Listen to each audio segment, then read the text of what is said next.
our fatigue likely the biggest risk in fighting Omicron variant? The COVID-19 Omicron variant put nations on high alert. This is because they learned enough from Delta. Yet the biggest risk isn't the variant itself. We are more prone to fatigue, more precisely the fatigue in fighting this seemingly unending pandemic.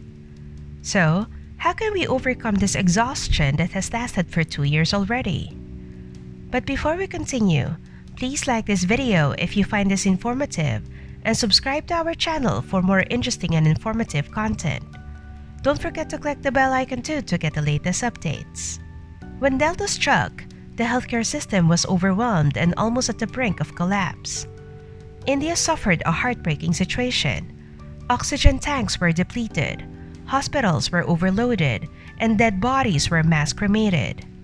However, frontline workers stood their ground and fought bravely against Delta. While they appreciate compensation and recognition, they are tired of fighting this war. If we, who aren't fighting the pandemic at the frontline, are exhausted, how much more a nurse, doctor, or hospital staff is feeling now? The fatigue they are experiencing is called burnout, the state of emotional, physical, and mental exhaustion caused by constant intense stress.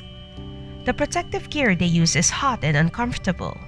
They can't drink, eat, or pee wearing that gear, so they need to remove it to fulfill their needs. But doing so means throwing away the gear, which also means getting another piece, expensive. According to CBC News, Omicron may overtake Delta as cases rise in many regions, including the US and the UK. When that happens, hospitals will be flooded again and frontline workers getting new rounds of overtime and sleepless nights. If our frontline gives up, we'll lose our only army that can fight the pandemic. Of course, you are also experiencing this burnout, and you deserve better like everybody else. So, how to fight pandemic fatigue? UC Davis Health has some suggestions. First, exercise to relieve stress and lower your frustrations. Second, talk your frustrations out to someone you can trust or a professional.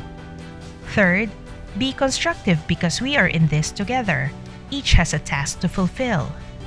Fourth, take a moment and reflect on the good and bad days. And fifth, don't be too hard on yourself. Have you experienced pandemic burnout? What was your greatest frustration since this pandemic began? Share your thoughts in the comment section. Till our next video, thanks for watching.